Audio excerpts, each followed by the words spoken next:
Bom, boa noite a todos. É um prazer enorme estar aqui. É minha casa, me sinto super à vontade aqui na OAB.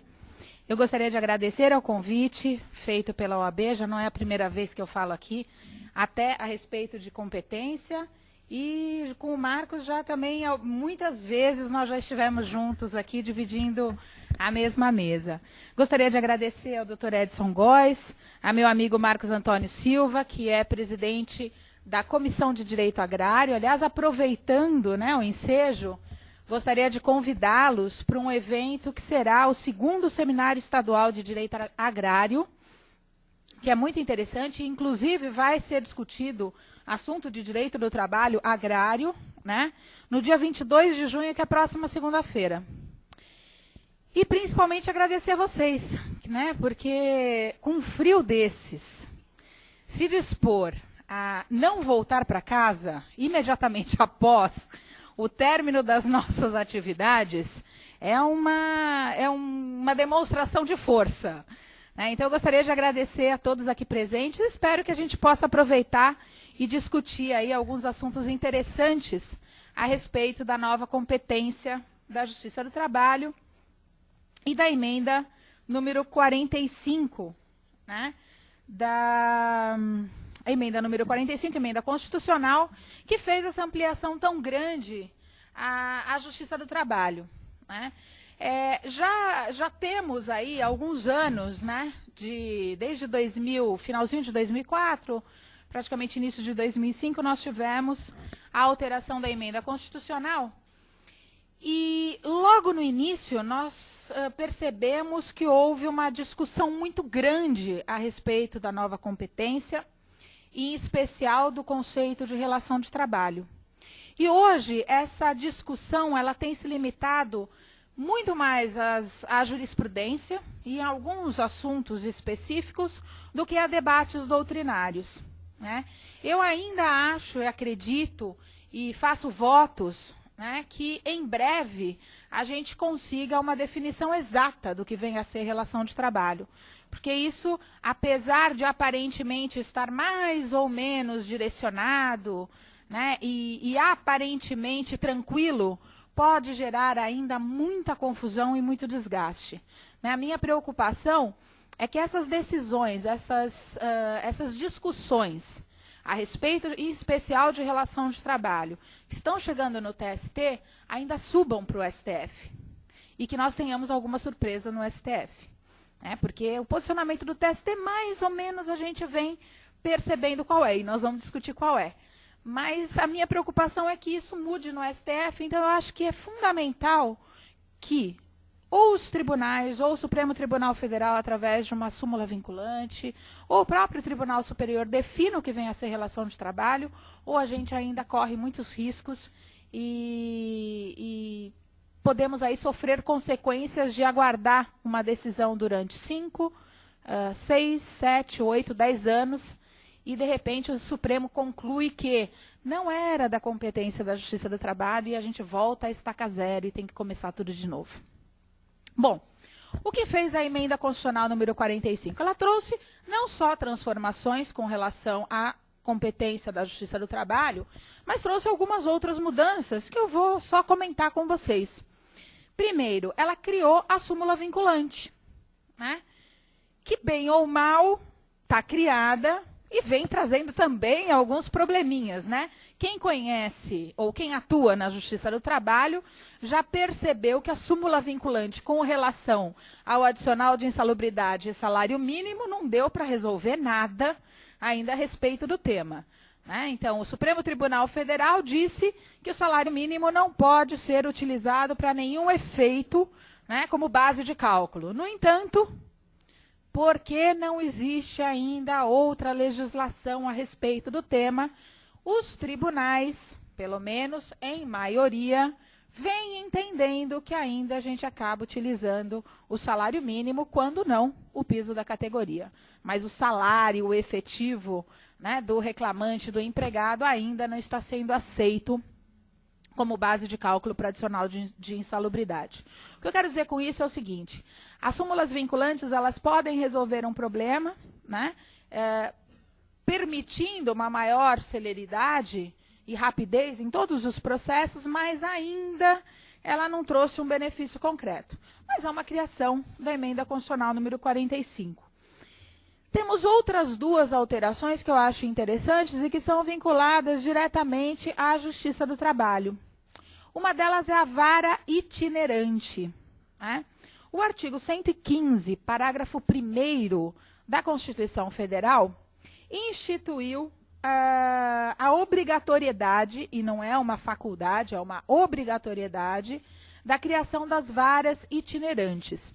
Essa ideia surgiu principalmente com uma experiência que ocorreu lá no Pará, né, pelo menos as informações que eu tenho foram, as primeiras varas itinerantes foram lá no Pará, e o juiz do trabalho, juntamente com o procurador do trabalho, um funcionário da justiça, ou, na verdade 2 funcionários, né, e ainda um oficial de justiça, iam pelo rio, né, chegando naquelas comunidades que têm difícil acesso de obter a justiça e resolviam os conflitos de interesse relacionados à Justiça do Trabalho ali de uma forma bem mais rápida e célere. E essa ideia veio, né, e foi introduzida aí na Constituição Federal. Ainda não vi a criação efetiva aqui no estado de São Paulo dessas varas itinerantes. Ainda não temos, mas é uma obrigatoriedade que deve ser cumprida. Outra alteração que eu acho que é interessante, vale a pena comentar, aí sim, uma possibilidade, uma faculdade, não uma obrigatoriedade, da descentralização dos TRTs, que poderão constituir câmaras regionais, né? Isso vai permitir que naquelas localidades em que o volume de processos, o volume de recursos é muito grande, eu tenho uma câmara setorizada ali, responsável para julgar aqueles processos. Há alguns anos atrás, acho que logo quando saiu a emenda constitucional, a presidente do TRT, me fugiu o nome agora? Era a Dora, que é de Santos, é a Dora. Ela é de Santos. E ela pediu um estudo a respeito da criação de uma Câmara Regional ali na Baixada Santista, o que seria muito interessante. Até porque o volume de processos da Baixada é muito grande. Isso facilitaria muito a vida dos advogados ali daquela região, que não precisariam vir até São Paulo para eventualmente fazer uma sustentação oral, para protocolar o seu recurso, enfim, tudo bem que a gente tem a possibilidade do protocolo, mas para acompanhar o recurso seria muito bom. Infelizmente, o estudo foi realizado, mas não foi concretizado, né? Mas existe também essa possibilidade. E aí a outra grande alteração, chegando efetivamente na competência, foi a alteração e essa ampliação enorme da competência da Justiça do Trabalho. O artigo 114 da Justiça do Trabalho, ou melhor, da Justiça do Trabalho não, que trata da competência da Justiça do Trabalho e da Constituição Federal, ele dizia o seguinte, ele falava assim: compete à Justiça do Trabalho conciliar e julgar os dissídios individuais e coletivos entre trabalhadores e empregadores. E aí ele continuava mais ou menos como a gente tem hoje o inciso 1 do artigo 114. Abrangidos os entes de direito público externo e da administração pública direta e indireta, dos municípios, do Distrito Federal, dos Estados e da União, e na forma da lei outras controvérsias decorrentes da relação de trabalho, bem como os litígios que tenham origem no cumprimento de suas próprias sentenças, inclusive as coletivas. O atual, ele diz assim: compete à Justiça do Trabalho processar e julgar. Observem a primeira alteração. O artigo 114 anterior falava: compete à Justiça do Trabalho conciliar e julgar. Agora, o novo diz: compete à Justiça do Trabalho processar e julgar. A primeira pergunta que eu tenho é: isto significa que a conciliação não é mais obrigatória na Justiça do Trabalho? Boa pergunta. Foi a primeira pergunta que fizeram logo da publicação da emenda constitucional. Você falou, poxa, mas eu acabei de sair de uma audiência, acabei de chegar do fórum ali da Barra Funda, e a primeira coisa que o juiz fez, não foi nem dizer boa tarde, né, foi perguntar: e aí, doutora, tem acordo? Aí você fala: bom, esse juiz é um mal educado porque ele não me disse boa tarde? Pode até ser. A questão é que ele tem ainda a obrigação de tentar o acordo. Então, por mais que não esteja expressamente previsto na Constituição Federal, nós não tivemos alteração alguma com relação à tentativa de conciliação. Ela continua sendo obrigatória. Aliás, ela é obrigatória em 2 momentos. Né? Diz o artigo 845 da CLT, aberta a audiência, o juiz tentará a conciliação entre as partes. Tentará.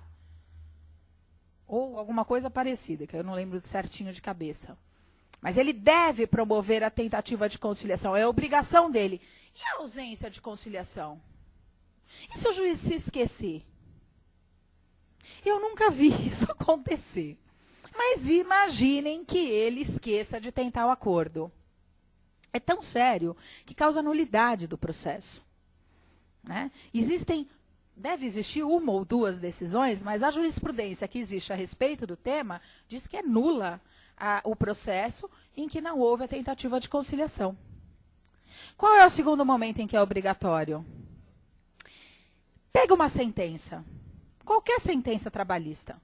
Vocês vão ver lá que na sentença ela começa assim, ausentes as partes, prejudicada a tentativa de conciliação. E aí ele passa a decidir. Não é assim? Por quê que o juiz coloca ausentes as partes, prejudicada a tentativa de conciliação?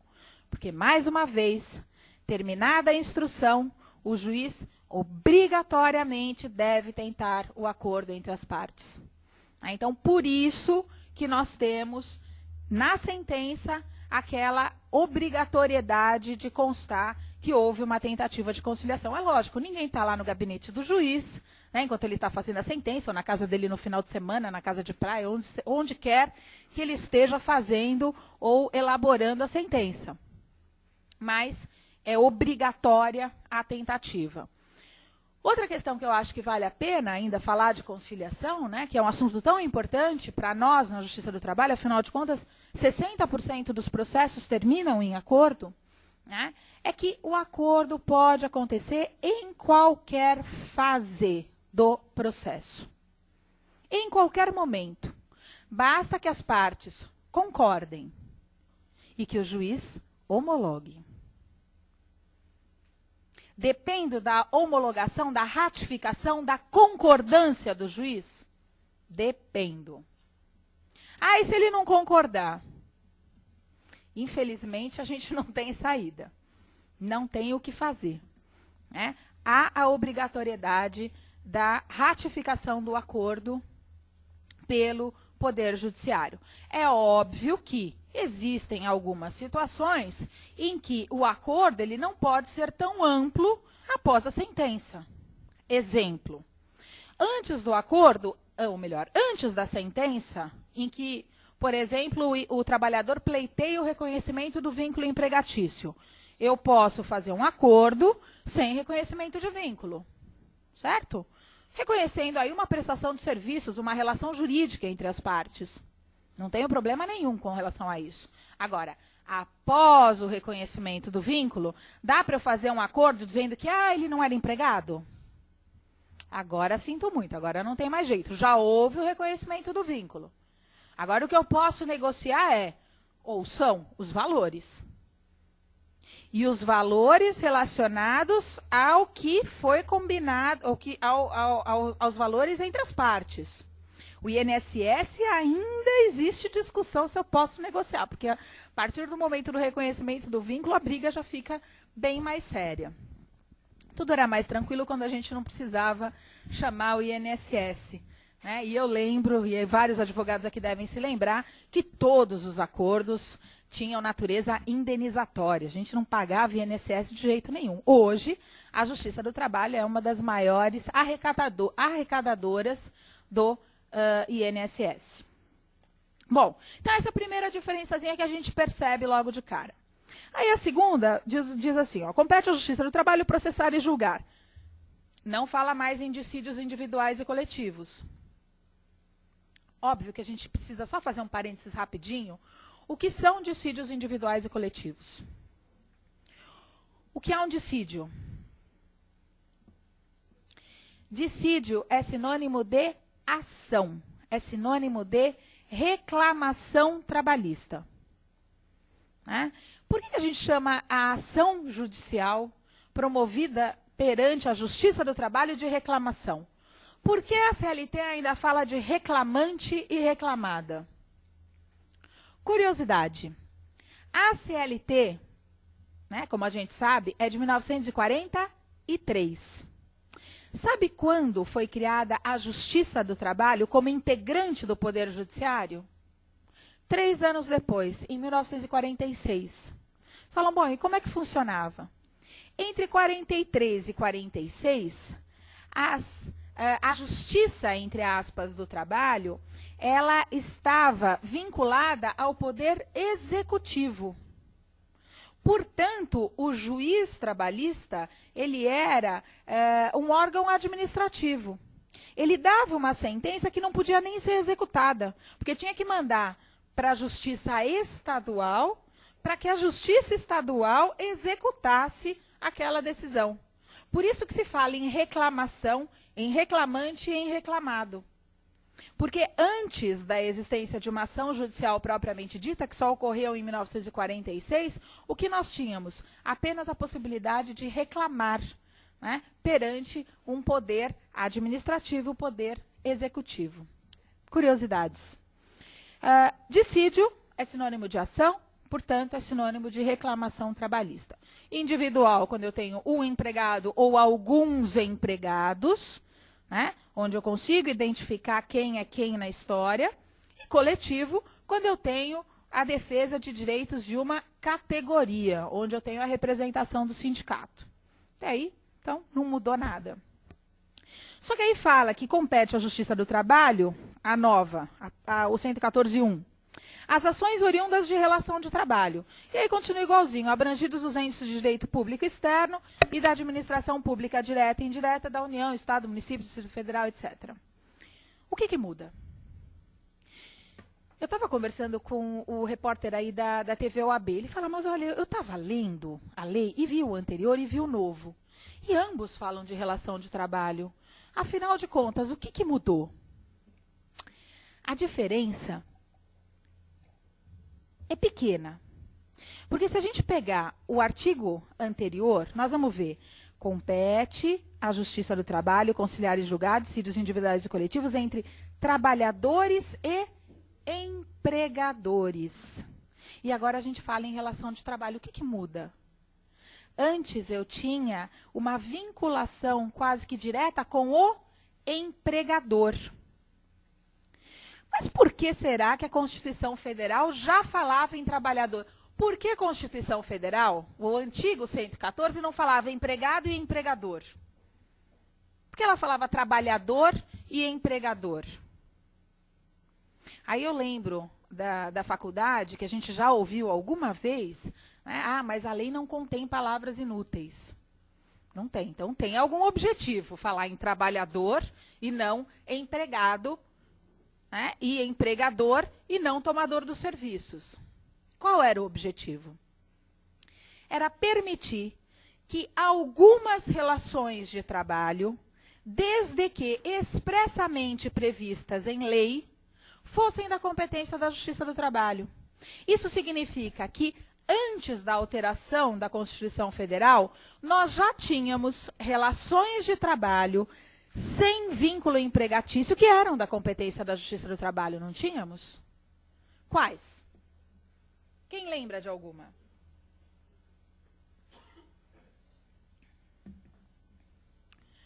Um básico, trabalhador avulso. O avulso é empregado? Não. Ele tem todos os direitos como se empregado fosse. Até registro na carteira de trabalho. Mas ele não é empregado. Ele é trabalhador avulso. Ele é um prestador de serviços. E outro, que é o do artigo 651 da CLT, que fala a respeito da pequena empreitada. Na verdade, não é nem o 651. O 651 é de competência territorial. É o 652, letra A, inciso 3. Compete às varas do trabalho a conciliar e julgar. 3. Inciso 3º. os dissídios resultantes dos contratos em que de contratos de empreitadas em que o empreiteiro seja operário ou artífice. Ué, então já podia a relação de trabalho na Justiça do Trabalho? Já. Este pequeno empreiteiro não precisava ser empregado. Ele não pleiteava obrigatoriamente o vínculo empregatício e o pagamento de férias, 13º fundo de garantia e hora extra. Não, ele pleiteava o quê? O que havia sido combinado. Quem é o pequeno empreiteiro? Como é que eu consigo identificar um contrato de pequena empreitada? Primeiro, o que é empreita? O que faz uma empreiteira? Constrói. Ótimo. Então, contrato de empreita é aquele em que uma das partes se obriga a construir alguma coisa. Ótimo. O que é um contrato de pequena empreitada? Se é uma obrinha pequenininha, é uma pequena empreitada. Se é uma obra grande, é uma grande empreitada. E quem decide o tamanho da obra?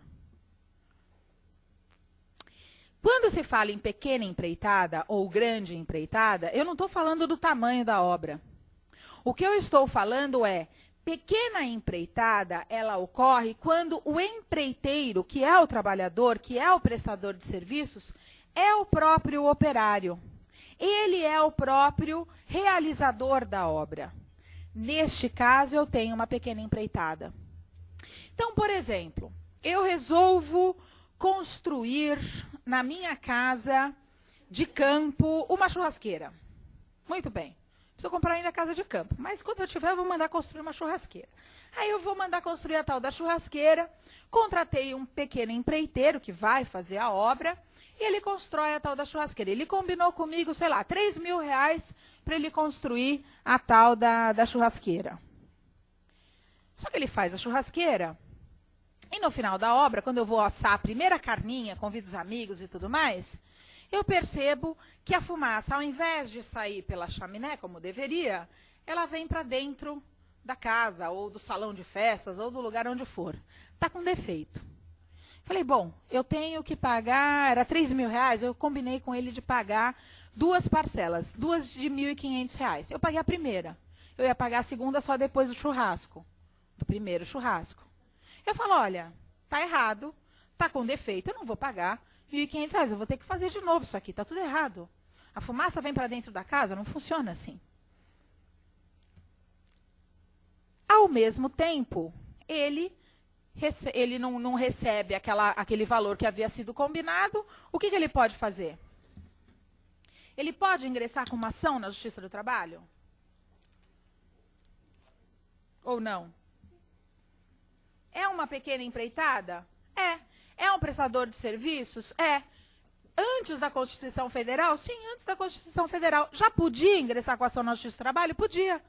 Ia cobrar o quê? Os R$1.500 dizendo, olha, você que não assou a carne direito, ou você que colocou sei lá, enfim, você não soube fazer o serviço aí direito. E eu, por meu turno, pela minha vez, dizia, não, a churrasqueira está errada, não vou pagar esses R$1.500. Essa discussão podia ser na Justiça do Trabalho. Ele não estava pleiteando vínculo, férias, 13º, fundo de garantia, nada disso. Só os R$1.500 restantes. Não tem problema nenhum.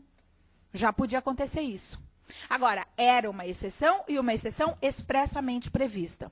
O que a gente vê hoje, no inciso 1º do artigo 114, que se fala em relação de trabalho. E aí, a gente tem dificuldade. Afinal de contas, é qualquer prestação de serviços? Como é que eu vou identificar uma relação de trabalho, né? Ou como é que eu vou diferenciá-la de uma relação de consumo, por exemplo? Um prestador de serviços. Eu contratei um encanador para prestar um serviço para minha casa. Tem que trocar todos os canos da minha casa, que é uma casa antiga. Enfim, precisa trocar tudo lá. E aí ele faz o serviço, eu não gosto, e eu resolvo não pagar. Ele pode cobrar esse serviço na Justiça do Trabalho?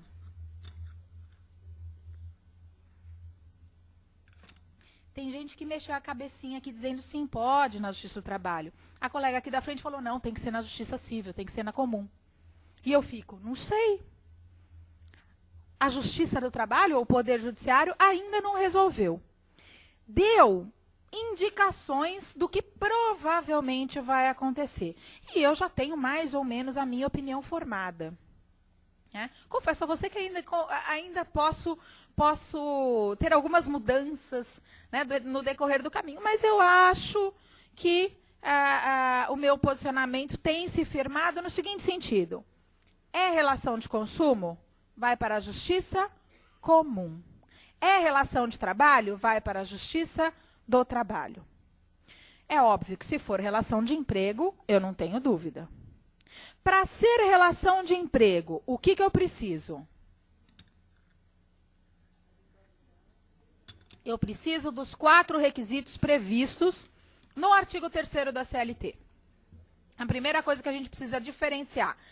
A relação de trabalho se diferencia da relação de emprego? Sim. Relação de trabalho é o gênero. Relação de emprego é uma espécie de trabalho. Todo trabalhador é empregado? Não. Todo empregado é trabalhador?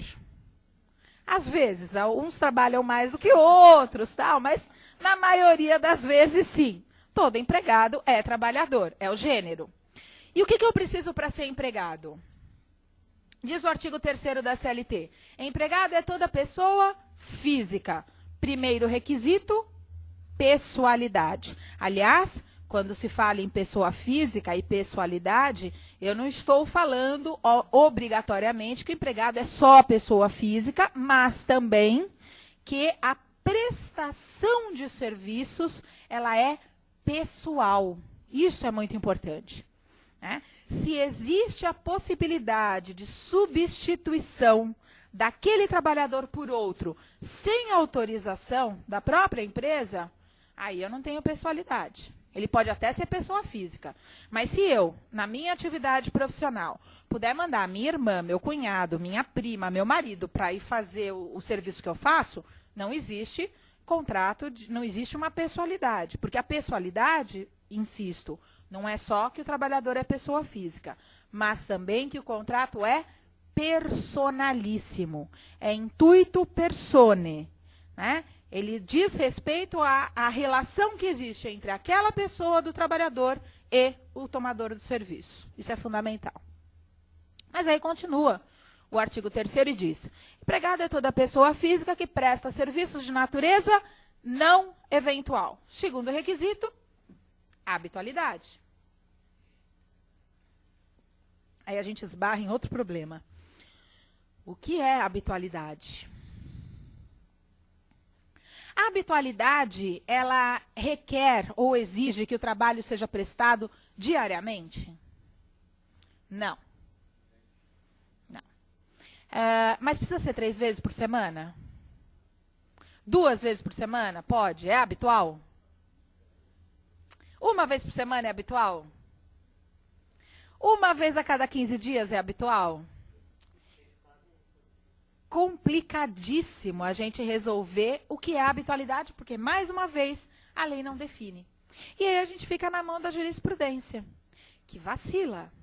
Recentemente, uma decisão muito interessante, que saiu até no Jornal Nacional, de um professor, que foi inclusive meu professor e é meu chefe lá na PUC. Eu coordeno o curso de especialização em Direito do Trabalho da PUC. E um dos meus chefes é justamente Pedro Paulo Manos, ministro do TST. E o ministro disse recentemente o seguinte, olha só. Diarista que presta serviços em residência 2 ou 3 dias por semana, entre parênteses, há 18 anos, não tem vínculo empregatício. Falei, olha, pelo que eu lembro nas aulas dele, não era isso que ele falava pra gente, mas muda de ideia, né? As pessoas evoluem, vão para outros cargos, para outros tribunais, mudam. Eu não consigo, confesso a vocês, eu já li e reli essa decisão mais de uma vez, eu não consigo afastar o vínculo aqui. Mas o Tribunal Superior do Trabalho, em decisão da 7ª turma do ministro Pedro Paulo Manos, que é excelente, tem uma competência, é brilhante, entendeu que, neste caso, não tem vínculo empregatício a pobre da faxineira que trabalhava 3 vezes por semana há 18 anos. Né? De qualquer forma, o que é habitual, então? Não sei. Habitual, pelo que a jurisprudência antes dessa decisão vinha dizendo, né, em especial no caso dos empregados domésticos, é que pelo menos se trabalhasse 2 vezes por semana, era empregado doméstico. E, portanto, não seria diarista, não seria um trabalhador autônomo. O que é importante demonstrar? Que existe uma continuidade na relação de serviços, ou na prestação de serviços.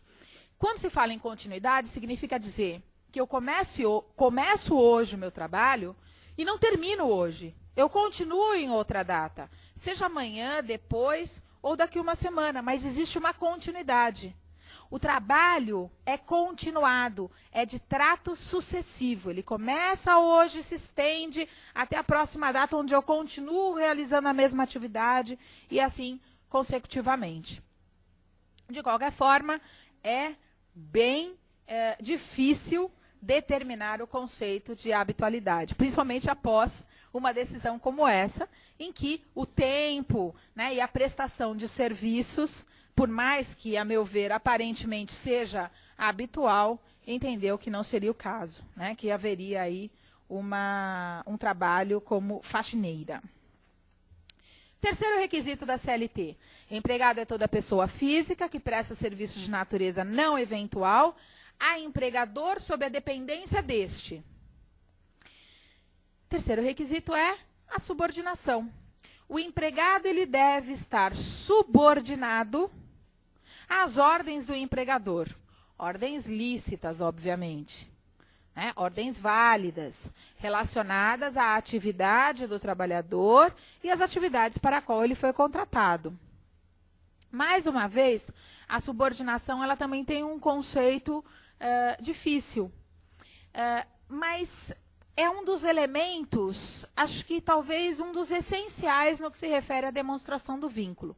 Não basta só a subordinação se não houver pessoalidade, mas ela é muito forte, é um elemento muito importante para a comprovação do vínculo.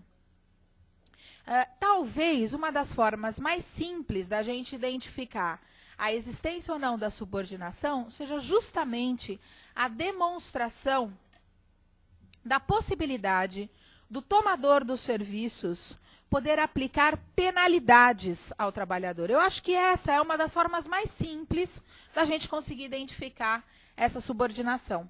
A partir do momento em que o empregador, né, ou o tomador dos serviços puder aplicar penas àquele prestador de serviços quando ele se recusa a executar uma atividade, quando ele não faz bem uma atividade, quando ele não comparece para trabalhar, eu tenho a existência da subordinação. Né?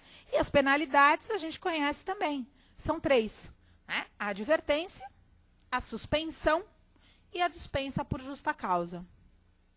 Havendo a possibilidade da aplicação dessas penalidades, na maioria das situações, eu tenho a comprovação da existência da subordinação. Né? A fiscalização como um todo também está muito ligada à subordinação. E a partir do momento em que o trabalhador ele é fiscalizado, seja diretamente pelo tomador do serviço, seja por meio de câmeras de vídeo ou alguma coisa do gênero, no que se refere até, às vezes, à internet. Né? Hoje, os e-mails eles são verificados pelo tomador dos serviços, às vezes telefonemas, ligações telefônicas também. Neste caso, nós temos aí uma fiscalização ampla e, consequentemente, a existência de subordinação. E, finalmente, empregado é toda pessoa física que presta serviços de natureza não eventual a empregador sob a dependência deste, mediante salário. Né? Que é o mais... não dá para dizer que é o mais importante, mas é o motivo, pelo menos, pelo qual o trabalhador presta os serviços. Afinal de contas, ele tem o objetivo de receber por essa prestação de serviços. Então, existindo esses 4 requisitos, eu não tenho dúvida. Pessoalidade, habitualidade, subordinação e onerosidade, pouco importa o contrato que foi feito. Pouco importa se eu disse que eu sou autônomo, se eu sou pessoa jurídica, que eu sou cooperado, que eu sou... Como é que chamam hoje as empresas? Colaborador. Todo mundo é colaborador, ninguém mais tem empregado. Hoje é colaborador o termo politicamente correto dentro de uma empresa no RH. Só que se o colaborador tem esses 4 requisitos, não tem jeito. Eu posso até não querer chamá-lo de empregado, mas que ele é empregado, ele é empregado. E se ele ingressar com uma ação e demonstrar esses 4 requisitos, ele vai ter o reconhecimento do vínculo empregatício. Bom, é óbvio, se ele é empregado ou se ele pretende o reconhecimento do vínculo empregatício, eu não tenho dúvida, e aí não mudou nada, que a competência é da Justiça do Trabalho.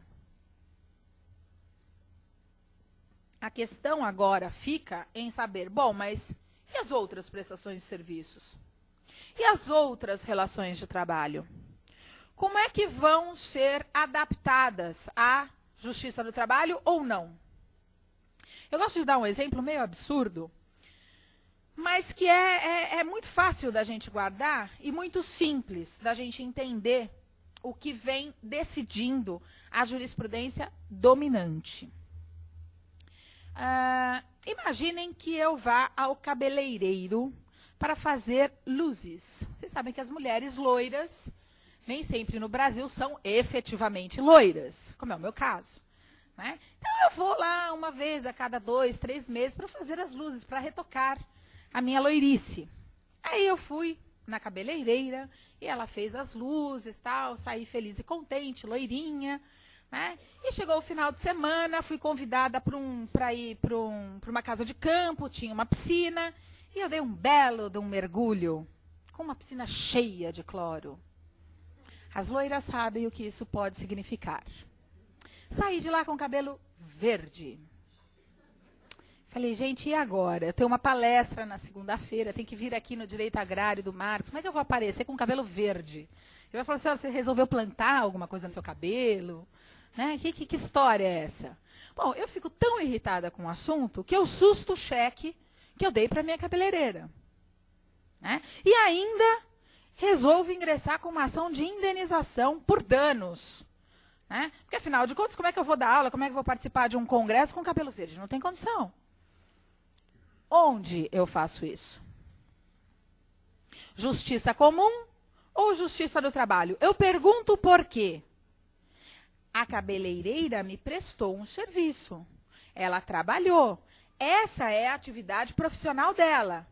Não foi minha irmã que resolveu pintar meu cabelo no banheiro no final da tarde de sexta-feira, não. Eu fui para o salão. Ela fez lá, botou aquela touca, puxou, né, botou água oxigenada, fez a tintura toda.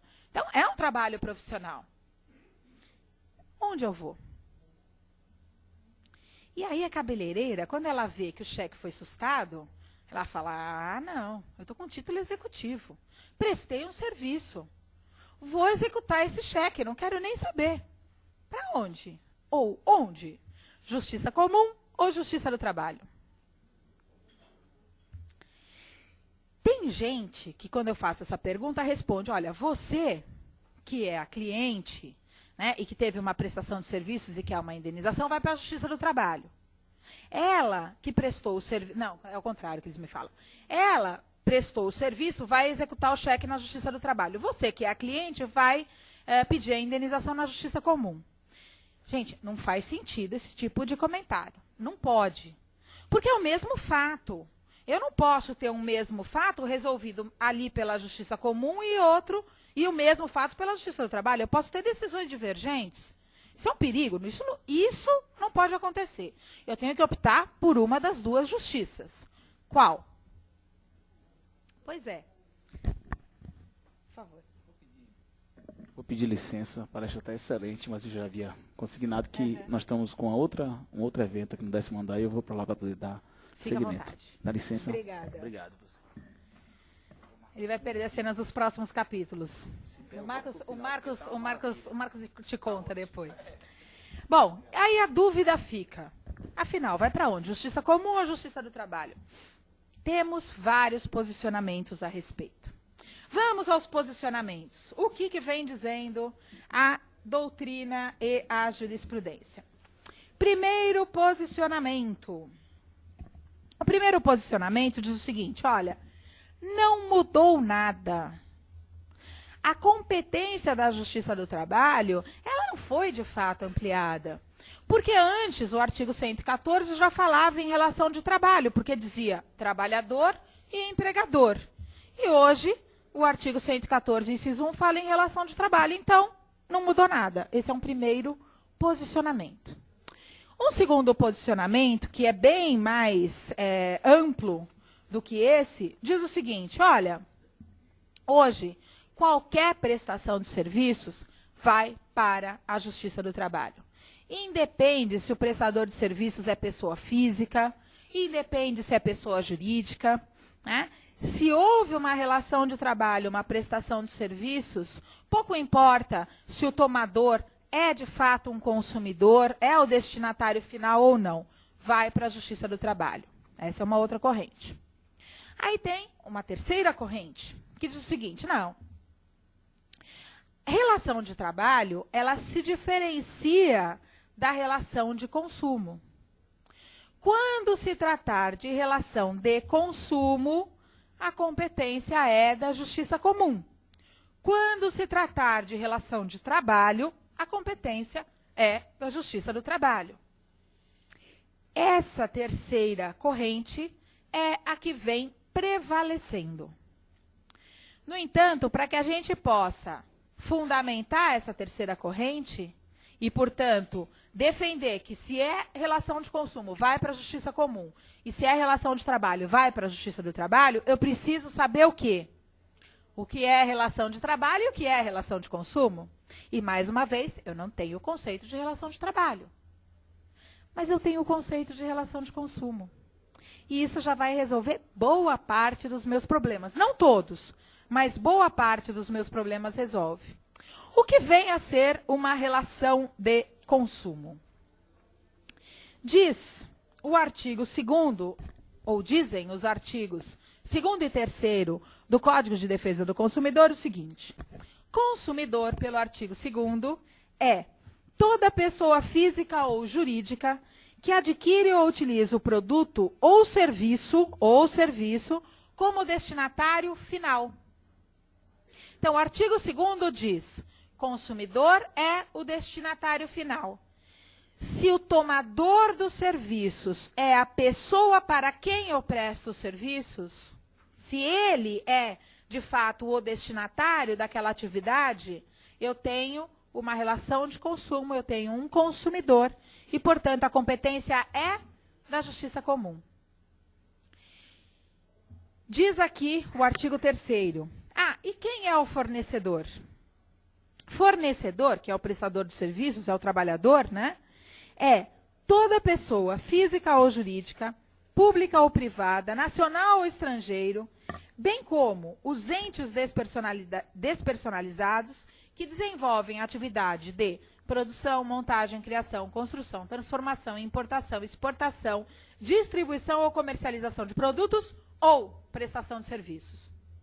Então, eu tenho que fornecedor é o prestador de serviços. Como é que eu vou identificar, então, a relação de consumo? Pelo consumidor. Se a pessoa para quem eu presto os serviços é o destinatário final, acabou. É relação de consumo, é da competência da Justiça Comum. E como é que eu chego a essa conclusão de forma tão simples? Por 2 motivos.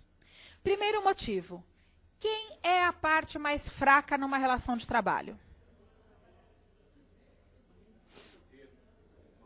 É o trabalhador. É aquele que presta os serviços. Que no caso de uma relação de consumo é justamente a pessoa oposta. Porque numa relação de consumo, quem é o mais fraco? Quem é que depende da proteção da justiça, né? Ou da própria lei? É o consumidor. É justamente o fornecedor, é justamente a pessoa a quem se dirige os serviços. Então, aí eu fico com um embate.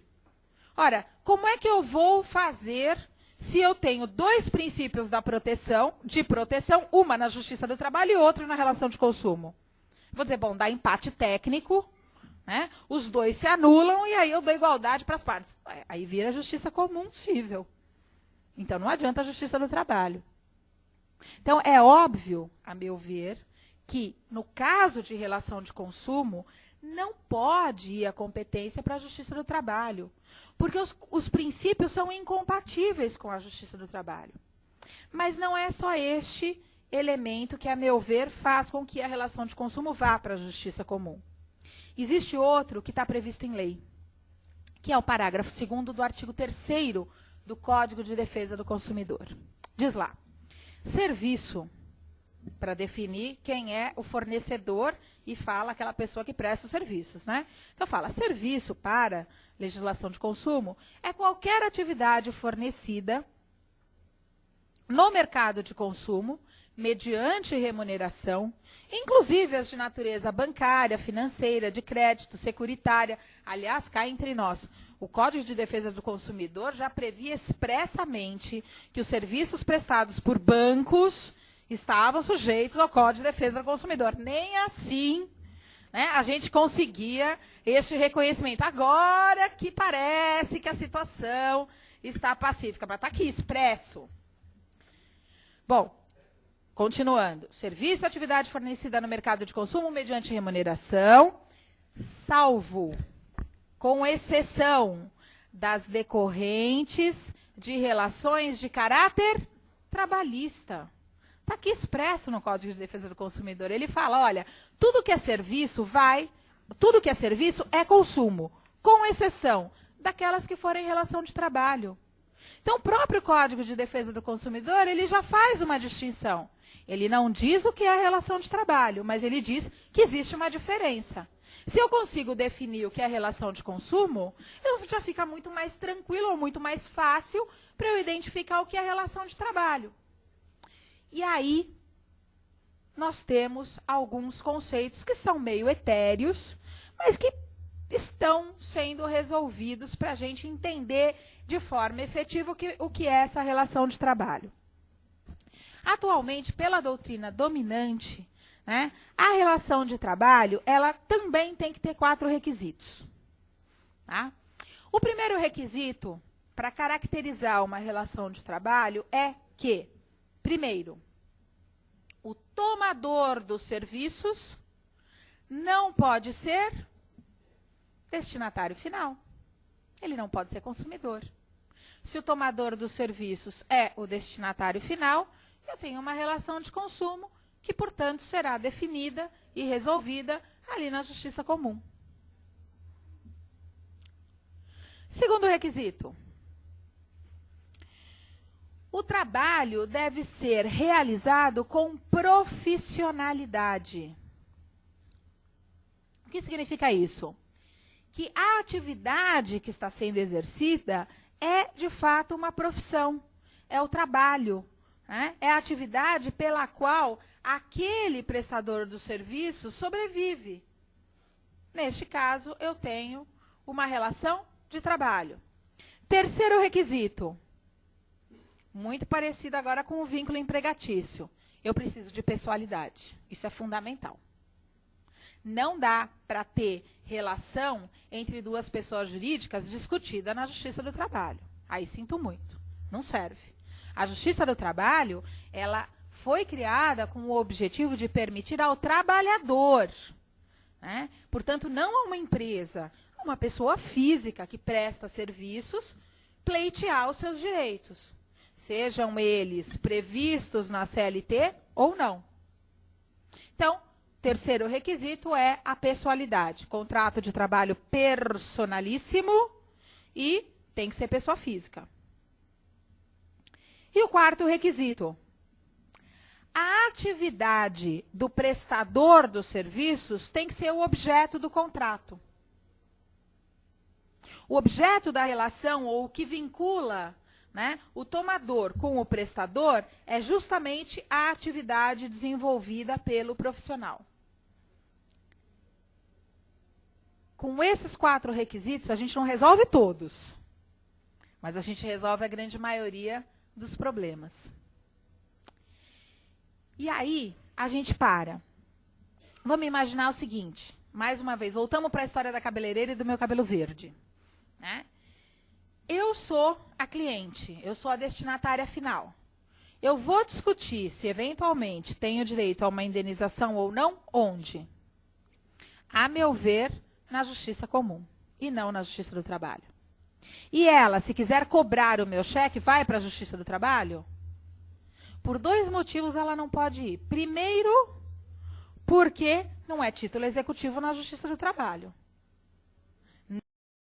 Mesmo que o cheque do patrão venha sem fundo, eu não posso executar na Justiça do Trabalho. Quais são os títulos executivos que a gente tem na Justiça do Trabalho? Sentença, acordo, o TAC, o termo de ajuste de conduta firmado com o Ministério Público do Trabalho, ou o compromisso firmado na Comissão de Conciliação Prévia. São esses, acabou, não tem mais nada. No caso da Justiça Comum, não. O cheque é um título executivo. Aí o que eu faço com o cheque do patrão?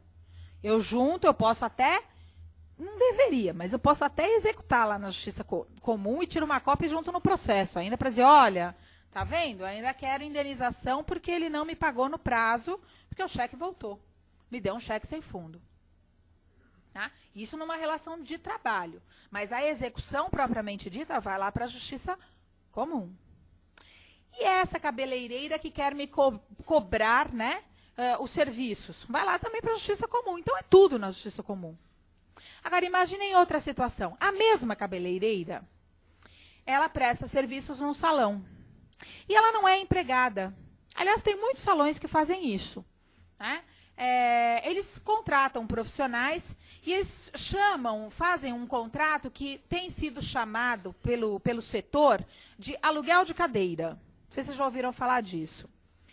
O profissional, né, então o cabeleireiro, a manicure, ela presta um serviço lá no salão, mas ela não é empregada, porque ela divide os resultados. Então, o que acontece? Ela usa o espaço do salão, usa o equipamento do salão, o secador, a toalha, a água, o shampoo, etc, etc. E no final das contas, e a mão de obra dela, no final das contas eles dividem os lucros. Para muitos juízes, desde que isso não tenha pessoalidade, habitualidade, a subordinação efetiva e a onerosidade, né? Faltando um desses requisitos, haveria um contrato de parceria mesmo. Né? E, consequentemente, não seria vínculo empregatício. Né? Imaginem que essa profissional, ela diga, não, eu não quero nem o reconhecimento do vínculo. Eu quero só receber os valores que eu combinei. Eu combinei que cada corte ou cada escova, eu ganharia 50%. E o profissional ou a dona do salão não me paga. Eu quero receber o que eu combinei. O contratado, o justo. Aí a minha pergunta é, a mesma cabeleireira, hein? Que quer agora promover uma ação contra o salão, para cobrar não vínculo empregatício. Ela não quer férias, 13º, fundo de garantia, hora extra, nem registro em carteira. Ela quer, eu quero receber os valores dos serviços que eu pratiquei, que eu realizei. Onde? Agora é a Justiça do Trabalho. Por quê? A dona do salão é a destinatária final? Não. Segundo, existe uma prestação de serviços com profissionalidade? Sim, ela vive desse trabalho. Terceiro, o trabalho foi efetuado com pessoalidade? Sim, ela prestou o serviço pessoalmente. Quarto, a atividade que ela executa é o objeto que liga estas duas pessoas? É o objeto do contrato de trabalho, do contrato entre as partes? É. Justiça do Trabalho. Fácil. Na maioria das vezes, sim. É óbvio que a gente vai encontrar um monte de situação que não vai ser tão simples. Por isso que, mais uma vez, eu insisto, a gente tem que resolver essa questão o mais rápido possível, senão a gente corre muito risco de esperar aí 10 anos para bater num Supremo Tribunal Federal e baixar e falar, putz, e agora? O que eu faço com esse processo? Vou começar tudo de novo? Acha as testemunhas. Recentemente, eu tive um caso até interessante, eu só vou contar, porque acho que vale a pena, como a demora do Poder Judiciário, e olha que a Justiça do Trabalho é rápida, a demora pode interferir e, às vezes, atrapalhar e impedir um resultado de uma decisão justa. Eu tive um caso muito interessante, eu estava pelo reclamante, pelo empregado, e ele pleiteava, dentre outras coisas, o pagamento do salário por fora. Muito bem.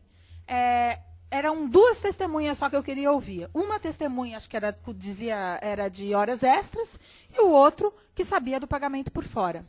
O juiz me deixou ouvir a das horas extras. O do pagamento por fora não deixou. Eu insisti, protestei, fiz constar o protesto na ata, que isso é fundamental. Quando chegou no recurso, ou melhor, quando chegou na sentença, o que o juiz disse? O óbvio, o reclamante não se desincumbiu do ônus de comprovar o alegado salário por fora, logo, não tem direito. O meu recurso dizia, é lógico que eu não consegui comprovar, o senhor não me deixou ouvir a testemunha. Portanto, eu quero o cerceamento do direito de defesa, a anulação da sentença e a volta dos autos à primeira instância para que seja ouvida a tal da testemunha. Perfeito, tudo bonitinho. Recorri, o recurso subiu para o tribunal e 3 anos depois, infelizmente aqui no TRT da segunda região demora um pouquinho, 3 anos depois chegou na primeira instância. O juiz falou, então muito bem, vamos marcar a audiência. Marcou a audiência. Aí eu ligo para o reclamante feliz e contente, olha, sabe aquela testemunha que não foi ouvida? Pois é, agora você pode chamar. Não morreu, graças a Deus. Mas podia ter morrido. Primeiro problema. E aí era seríssimo o meu problema. Acabava, porque era só ela que eu tinha de salário por fora. Falou, pois é, mas eu perdi o contato com esse cara e eu não sei por onde ele anda. Falei, tá. Então como vamos procurar? Começamos a procurar. Ligamos, telefonamos, mandamos e-mail. Ele era contabilista. Ainda fui lá no Conselho Regional dos Contabilistas. Telefone, endereço antigo. E nada do homem.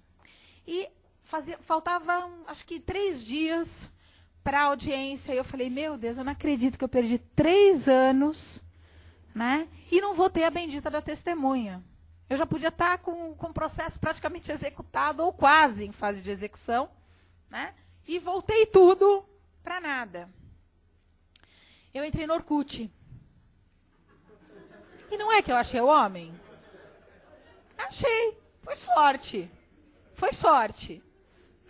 Na verdade, eu não achei o homem, eu achei o filho dele, que tem o mesmo nome. Aí ele falou, o que a senhora quer com o meu pai?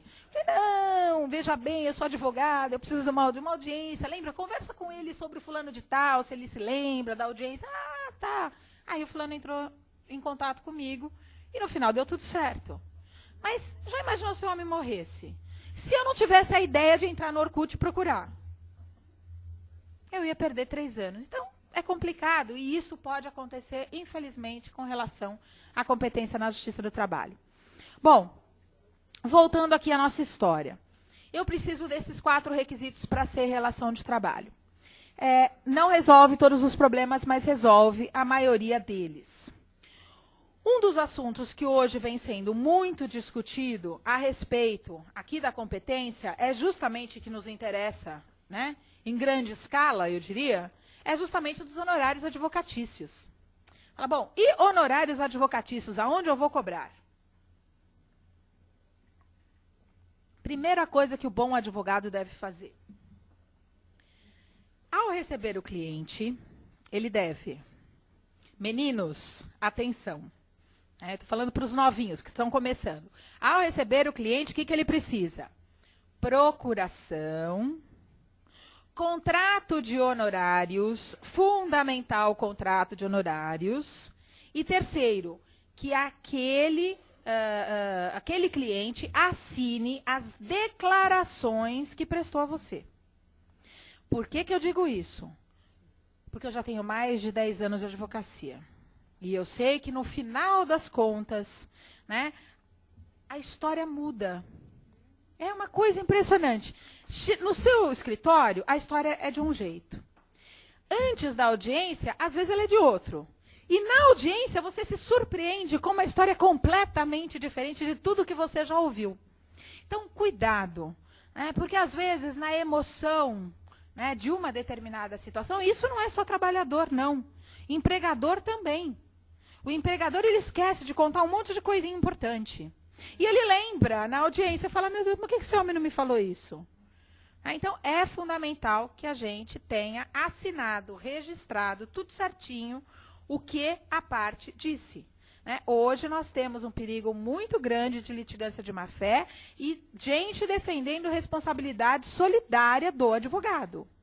Portanto, é fundamental que eu tenha um documento em que o trabalhador diga, olha, eu fazia isso, isso e isso desta forma. E você pleitear com base nisso. E, às vezes, dá dura no próprio trabalhador e no próprio empregador. Porque tem empregado que chega no seu escritório dizendo, eu trabalhava 12 horas por dia. Você fala, 12 horas? 12 horas. Mas não parava para comer? Não parava para comer. Eu falei, mas o senhor é fortinho, né? Tá robusto, rosadinho. Não, mas não parava para comer, eu comia à noite. Tá bom. Também não parava para fazer xixi. Não, de jeito nenhum, não podia sair da máquina de jeito nenhum, às vezes me aguentava lá, mas ficava na máquina. Chega na hora da audiência, tudo muda. Então, cuidado, registrem e façam com que ele assine. Se a ação for muito absurda, eu não entraria, mas se entrar, né, se é muito absurda, não entre. Mas se entrar, faça com que ele assine também a petição inicial. Né? Garantir, prevenir é a melhor das saídas, principalmente para nós advogados. É sempre bom. Bom, eu preciso de todas essas informações? Ótimo. Fiz o meu contratinho de honorários. Chega no final da ação, o reclamante não me paga. Ou a parte é um contrato de locação, enfim, alguma coisa. Não me paga, o meu cliente não me paga. Onde eu promovo a ação para cobrar este valor? Justiça comum ou justiça do trabalho?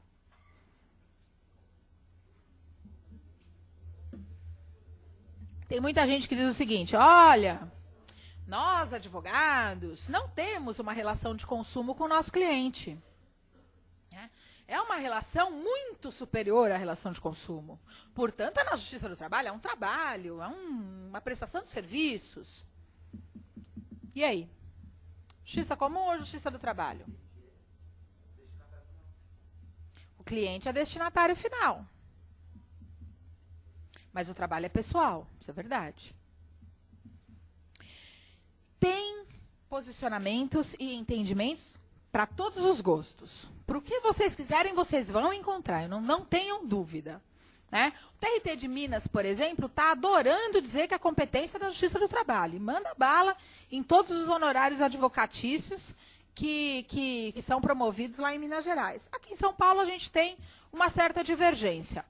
As últimas decisões do Tribunal Superior do Trabalho são no sentido que os honorários advocatícios devem ser cobrados na justiça comum e não na justiça do trabalho.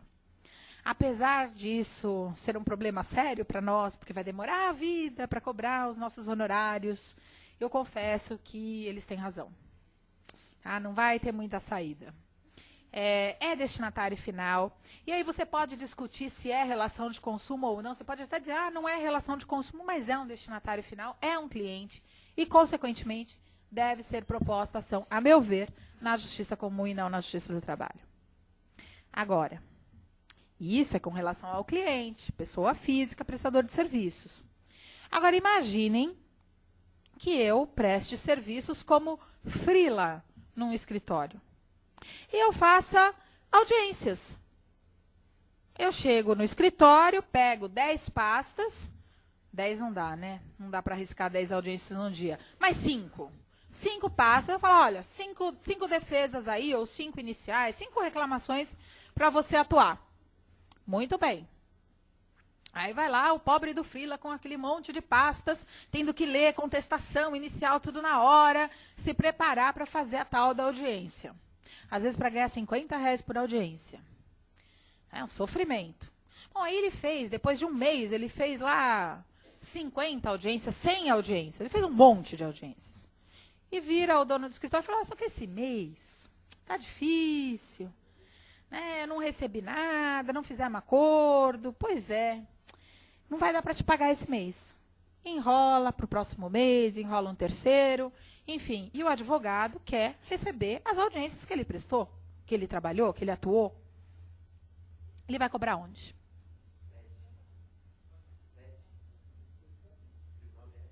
Tribunal de Ética? Pode até ser.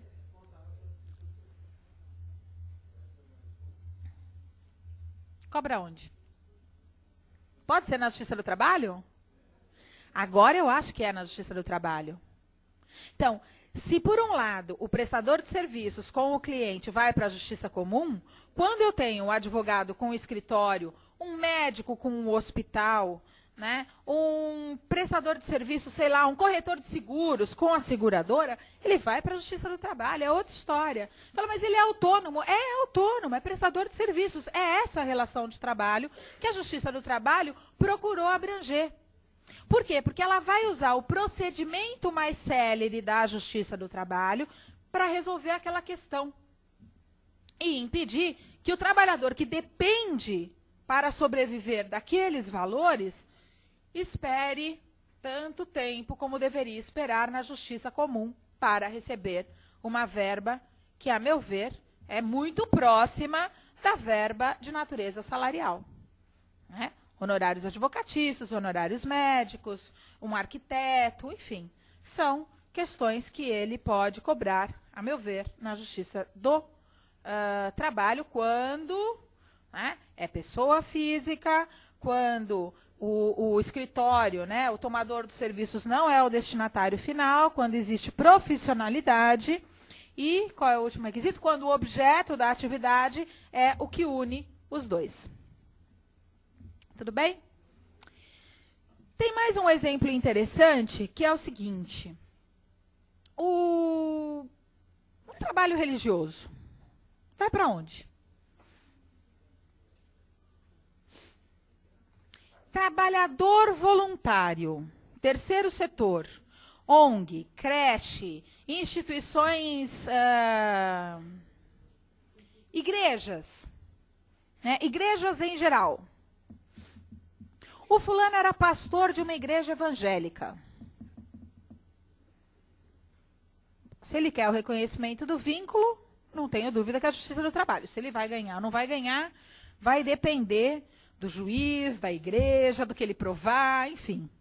Vai depender de vários fatores para ele ter ou não reconhecido o vínculo. Agora, imagine um trabalhador voluntário, um fulano que trabalha numa ONG.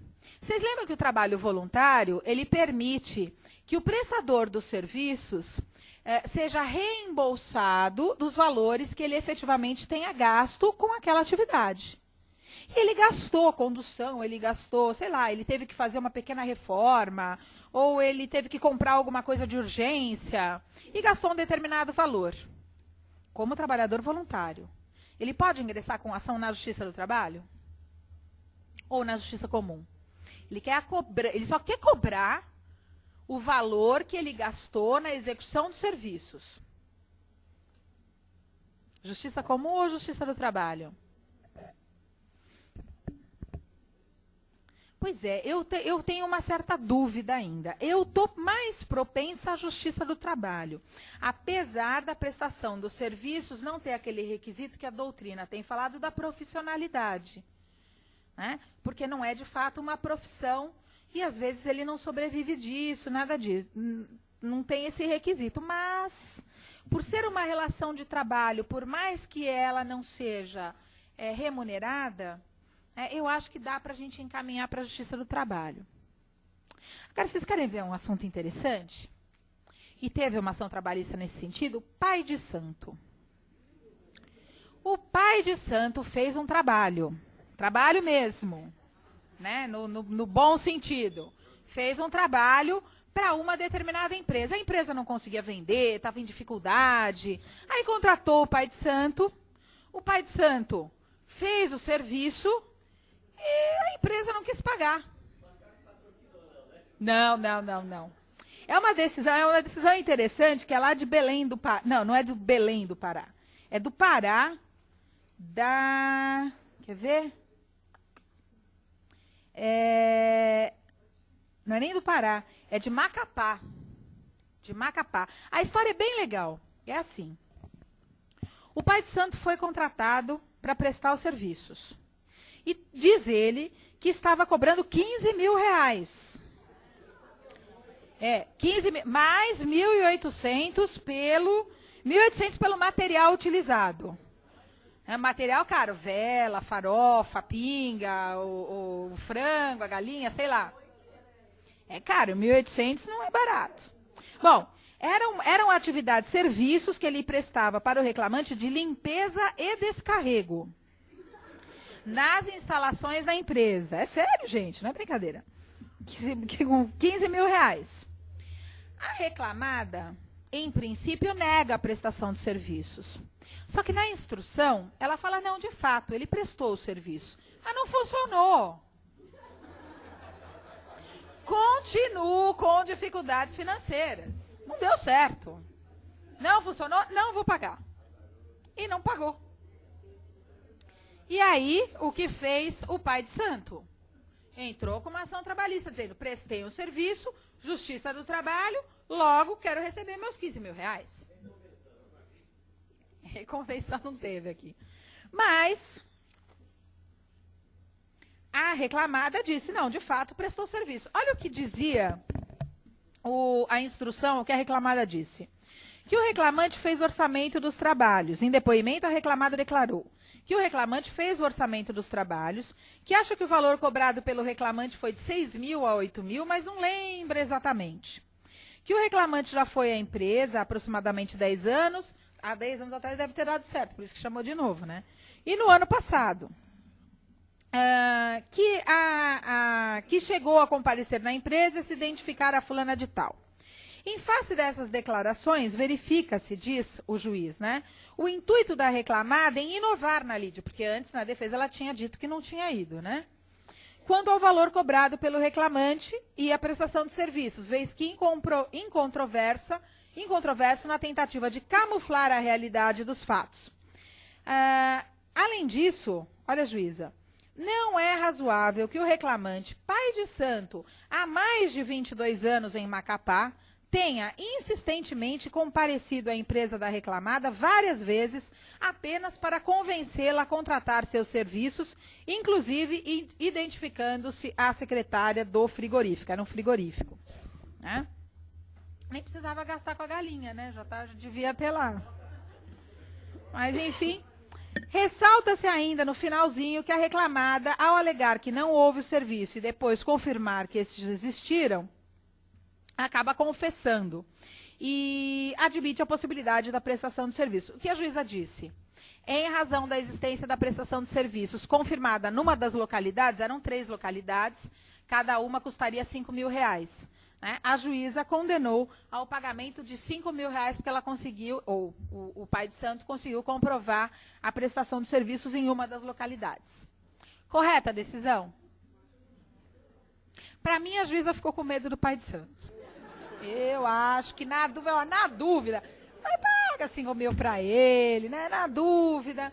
Não é bom a gente brincar com essas coisas. Né? A gente dá risada, mas não é bom brincar. Né? Aquela história, eu não acredito em bruxas, mas que elas existem, elas existem. Então, na dúvida é melhor não brincar.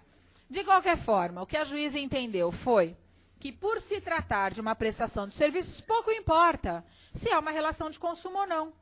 Se era destinatária final ou não. Né? Neste caso, entendeu ela que haveria a prestação de serviços e a competência da Justiça do Trabalho. Cá entre nós, eu acho que aqui o posicionamento é exagerado. Né? Ela deveria conversar com o pai de santo antes, explicar, olha, meu senhor, pode cobrar lá na Justiça Comum, não fique bravo comigo, né? Mas não é aqui o lugar correto.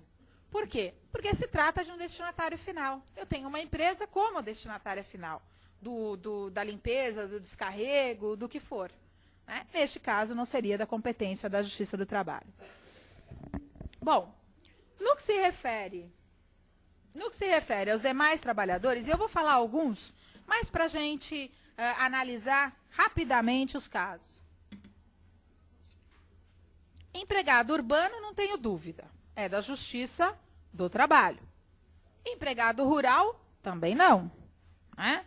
Vocês vão discutir segunda-feira com o doutor Marcos, mas a competência da Justiça do Trabalho. E hoje, praticamente para o trabalhador rural, nós não temos grandes distinções.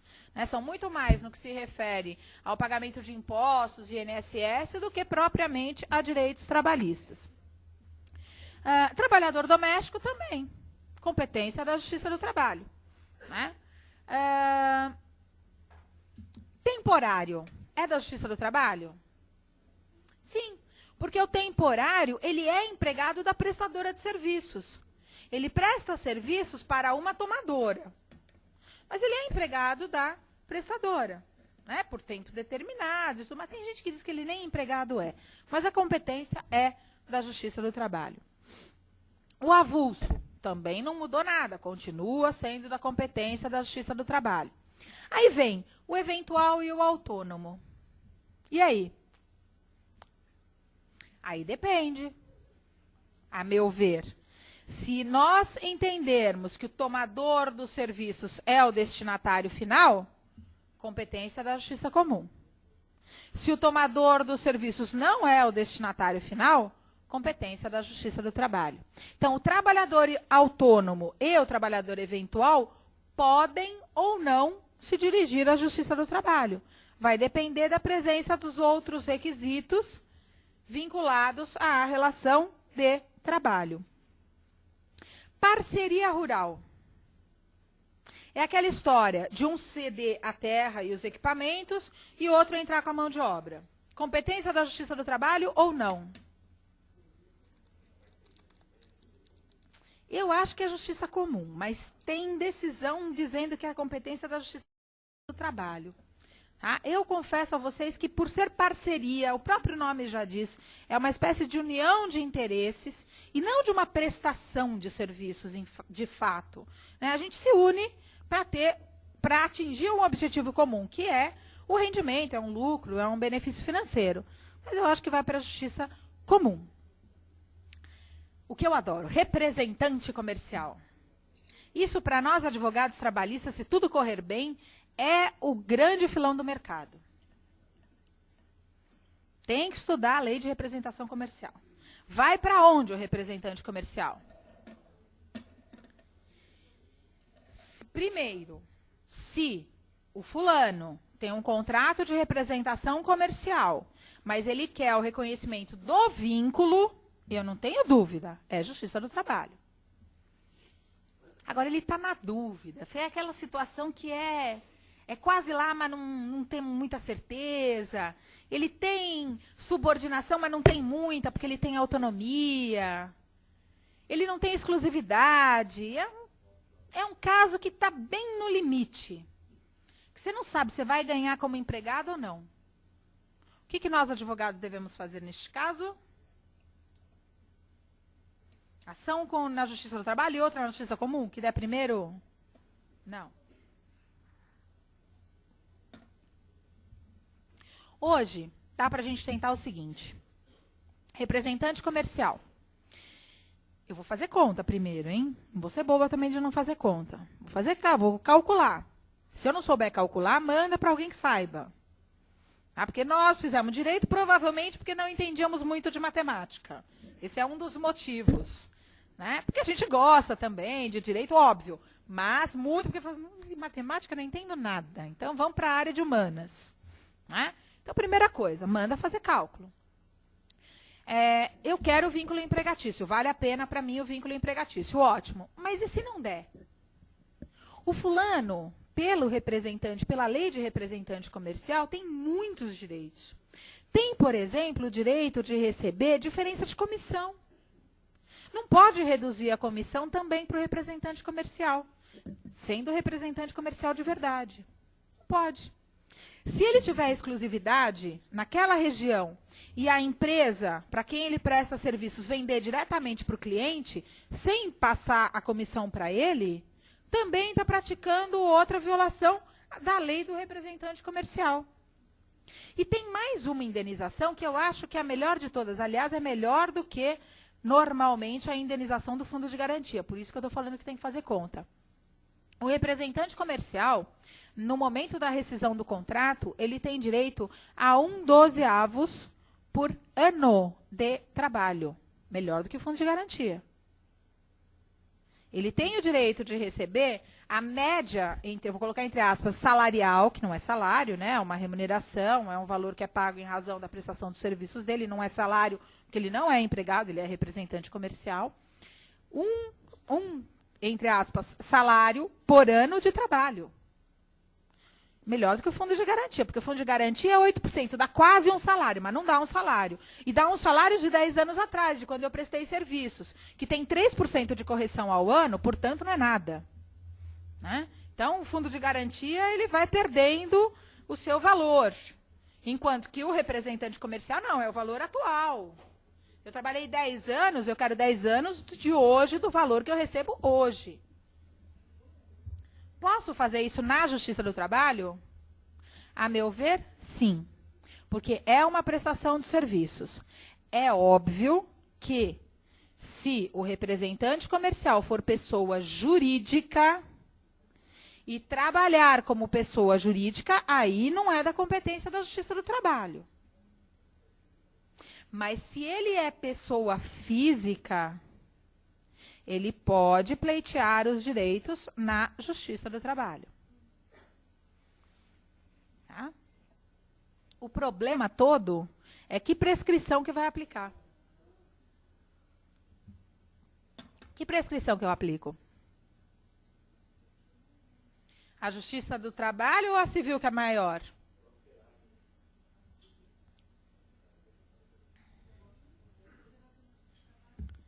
Então, mas eu vou para a Justiça do Trabalho e tenho que aplicar a prescrição trabalhista?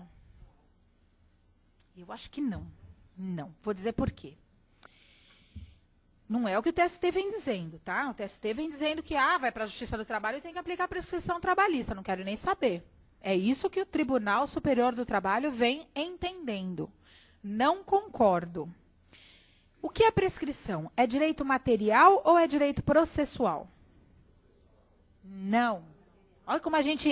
isso é ato falho. Ato falho. Quando o juiz reconhece que os direitos estão prescritos, ele extingue o processo com julgamento do mérito ou sem julgamento do mérito? Com. Então, é material. É direito material, não é processo. Prescrição é direito material. Porque pode extinguir o processo com julgamento do mérito. Eu não vou poder mais discutir nunca mais, portanto, não é processo. Não dá para resolver. É direito material. Ótimo. Se é direito material, qual é o direito material que eu vou utilizar? O processo eu sei que é o da CLT. Mas o direito material é o do representante comercial, correto? A lei do representante comercial fala em algum momento de prescrição? Não. Então, eu tenho que utilizar o quê? É uma relação de trabalho, representante comercial? É, mas não é seletista. Se não é seletista, eu tenho que usar o Código Civil. Portanto, a meu ver, a prescrição é a do Código Civil e não a da CLT. Não dá para aplicar a prescrição trabalhista. Tá? O entendimento, a meu ver, correto, por ser direito material, é que deve ser aplicada a prescrição civil. E aí pode ser de 10 anos, né, como o Código Civil atual, ou se pegar o Código Civil anterior na transição, a gente vai aplicar a regra de transição e ver quanto tempo que dá. Servidor público, vai para a Justiça do Trabalho ou Justiça Comum? Pois é, depende. Depende do quê? Então, aí que tá. A Constituição Federal é absolutamente clara ao dizer que a competência é da Justiça do Trabalho. Não tem dúvida. Só que o Supremo Tribunal Federal, ao analisar uma ação direta de inconstitucionalidade, interpretou o artigo 114, inciso 1º, e disse: se o servidor público é estatutário e, portanto, é funcionário público, a competência é da Justiça Comum, estadual ou federal, dependendo, né, para quem ele presta serviços. Se o servidor público é ou está sujeito às normas da CLT e, portanto, é o empregado público, ele presta concurso, Ele tem as garantias de um funcionário público, parecidas com a de um funcionário público, mas ele é regido pela CLT. Neste caso, ele vai para a Justiça do Trabalho. Tá? Então, apesar da Constituição claramente dizer que a competência de todos os trabalhadores ser da Justiça do Trabalho, inclusive quando presta serviço para o município, Distrito Federal, Estado, União e administração pública indireta, como as autarquias e as fundações federais, estaduais ou municipais, a competência se divide. Se é estatutário, Justiça Comum. Se é seletista, Justiça do Trabalho. Bom, pequena empreitada a gente já falou. E aí, nós temos outros incisos que cuidam da competência da Justiça do Trabalho. O inciso 2 fala das ações que envolvam o exercício do direito de greve. Né? Hoje em dia, o entendimento pacífico é que as ações decorrentes dessas relações de greve vão para a Justiça do Trabalho. Portanto, os interditos proibitórios devem ir para a Justiça do Trabalho. Vocês lembram o que é interdito proibitório? Quem não trabalha com sindicato nem lembra mais o que é isso. O interdito proibitório é uma ação que visa liberar a empresa daquelas manifestações grevistas que impedem a entrada de pessoas para trabalhar, que vão depredar a empresa, enfim. É uma ação cautelar que era proposta na Justiça Comum.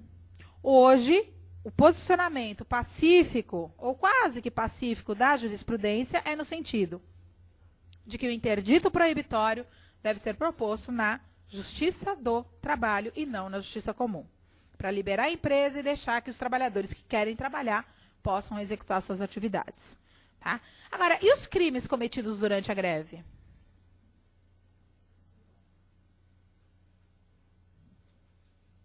Vão para a Justiça do Trabalho ou não?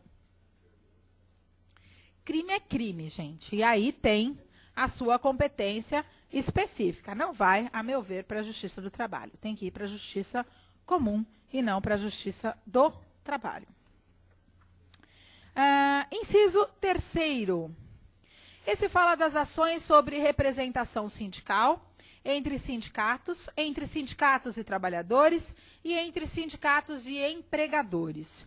Isso aqui resolveu um monte de problemas, porque as contribuições, né, confederativas, assistenciais, ora eram cobradas na Justiça Comum, ora na Justiça do Trabalho. Hoje não existem dúvidas. Quem entende de direito do trabalho é o advogado trabalhista e o juiz do trabalho. Quem entende de sindicato também é o advogado trabalhista e o juiz do trabalho. Consequentemente, estas ações, até com relação à eleição, à representatividade, são todas da competência da Justiça do Trabalho. A empresa não pagou uma contribuição assistencial, uma contribuição confederativa ou a própria contribuição sindical. O sindicato patronal vai cobrar da empresa na Justiça do Trabalho. Tá? Então, essas relações vão todas agora para a Justiça do Trabalho.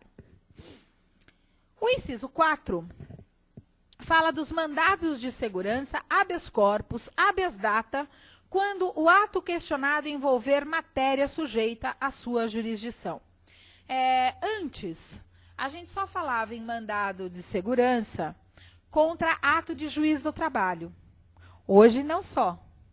Hoje, a gente tem aí o delegado, ou superintendente, né, da antiga Delegacia Regional do Trabalho, hoje Superintendência Regional do Trabalho, é o nome correto, não é mais DRT, é SRT, Superintendência Regional do Trabalho, que pode praticar um ato e causar prejuízo para a empresa. Ele chega na empresa para fiscalizar, lá o auditor do trabalho, chega lá, fiscaliza e vê que a empresa não tem bebedor, não tem banheiro, ou não fornece, não tem um local adequado para alimentação ou qualquer outro problema que ele encontre de acordo com as normas do Ministério do Trabalho.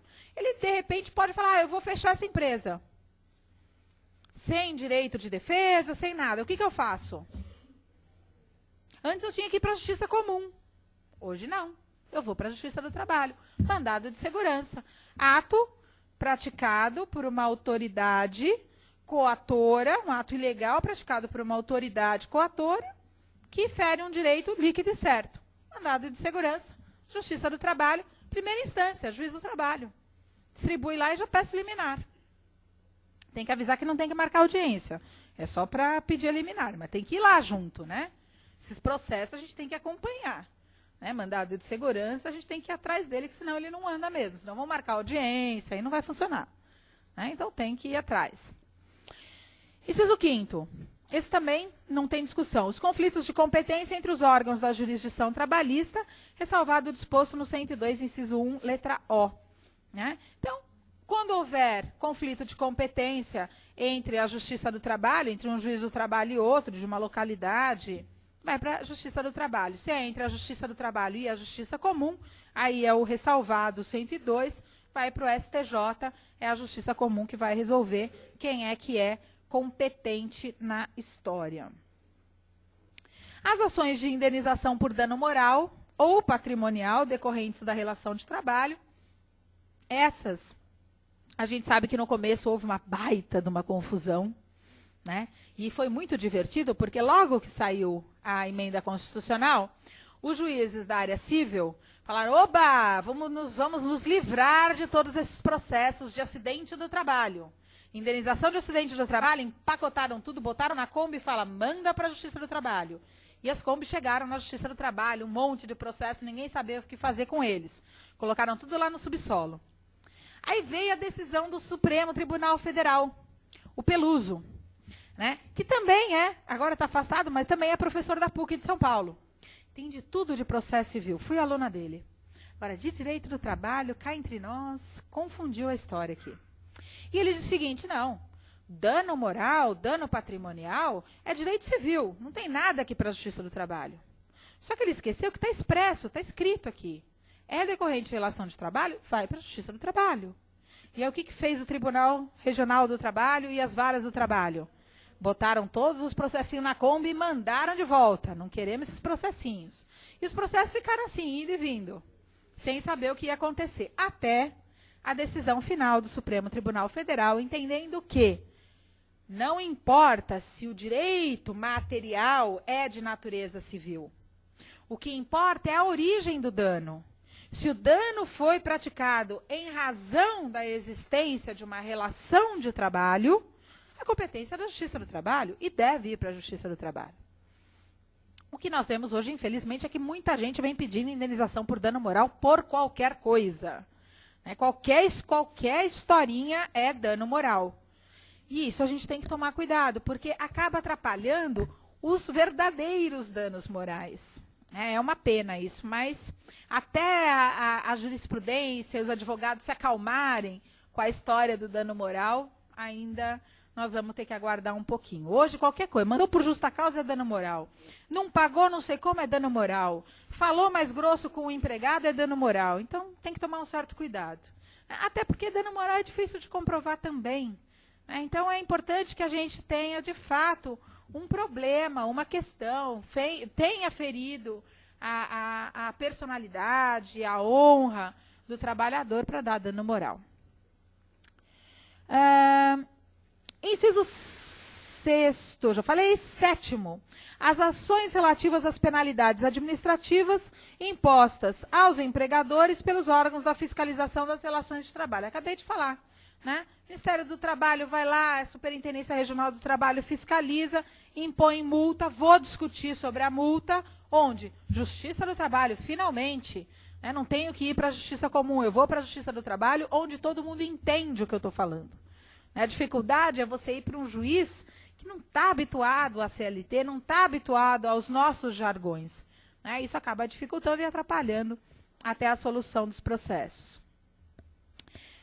Inciso 8º, a execução de ofício das contribuições sociais, bendito INSS, no artigo 195, 1A e 2, e seus acréscimos legais decorrentes. Isso já tinha sido alterado antes da emenda constitucional, nós só tivemos aqui a inclusão pela própria Constituição. E as outras controvérsias, que a gente não sabe o que são, né? Porque tudo aqui pode ser decorrente de relação de trabalho, mas se eventualmente aparecer uma outra controvérsia decorrente de relação de trabalho na forma da lei, ela será da competência da Justiça do Trabalho. Tá? A emenda constitucional, portanto, ela trouxe aí várias alterações, né? O que eu acho que nós temos que guardar é a diferença entre relação de trabalho e relação de consumo. Espero que a jurisprudência se posicione, de fato, no sentido de afastar e diferenciar a relação de consumo, para que a relação de consumo não venha para a Justiça do Trabalho. Não que eu não queira ter mais trabalho, não. Adoraria que a gente pudesse ter um monte de ações na Justiça do Trabalho. Agora, não adianta a gente transportar tudo para a Justiça do Trabalho sem ter, de fato, uma justiça especializada. O objetivo da existência da Justiça do Trabalho é justamente a especialidade. É o fato da gente ser diferente. Né? É o fato da gente tratar de uma relação que depende ou que esteja vinculada à sobrevivência do trabalhador. Por isso ela tem que ser mais rápida, por isso ela tem que privilegiar a tentativa de conciliação. Né? Então, nesse sentido, eu acho que a melhor saída, acredito que a melhor saída é fazer com que apenas as relações de trabalho e não todas as prestações de serviços sejam da competência da Justiça do Trabalho. Com isso eu encerro, acho que eu já cansei vocês bastante, já são 9 horas da noite, eu não parei de falar até agora. Obrigada, e se vocês tiverem alguma questão, aí o Marcos. Obrigada.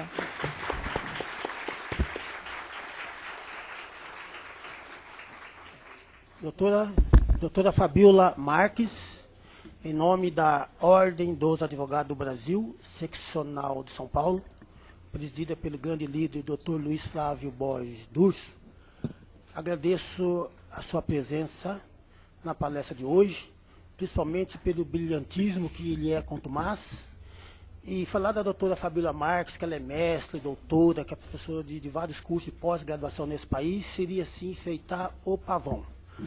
Mas, dado o adiantado da hora, nós vamos franquear a palavra a 4 ou 5 perguntas. Depois, aquelas perguntas que a doutora Fabiola não puder responder na noite de hoje, ela poderá responder por e-mail. Então, está franqueada a palavra para perguntas. Por favor, pode falar o nome do senhor, por favor? O meu nome é Valdilson Araújo, sou militante da Justiça do Trabalho. Eu gostaria de saber como é que ficou aquela questão daquele que não é empregado público, porque ele não é nem registrado e não fez concurso, não é CLT. Eu não vou lembrar o número da súmula, mas o que o Tribunal Superior do Trabalho vem entendendo é que a competência é da Justiça do Trabalho, mas que não existe vínculo empregatício e que ele teria direito a algumas indenizações, como, por exemplo, ao fundo de garantia. Ponto. Né? Então, depois, se quiser, a gente pode até dar uma olhadinha aqui. A gente acha a súmula do Tribunal Superior do Trabalho que trata desse assunto. Competência da Justiça do Trabalho, mas não consegue o vínculo empregatício e apenas algumas indenizações. É um pecado. Bom, então é um pecado. Mas não tem saída, é o posicionamento do TST. É um grande pecado, porque ele Trabalhou, prestou serviços. Trabalho, e às vezes por muitos anos. Né? A gente pega aí professores, principalmente na área da educação, que não fizeram concursos, que são contratados aí em razão da urgência, da necessidade, da atividade, ficam 2, 3, 5 anos prestando serviços e depois não recebem as verbas trabalhistas que seriam devidas. A meu ver, a título de indenização. A título de indenização. Não daria o vínculo.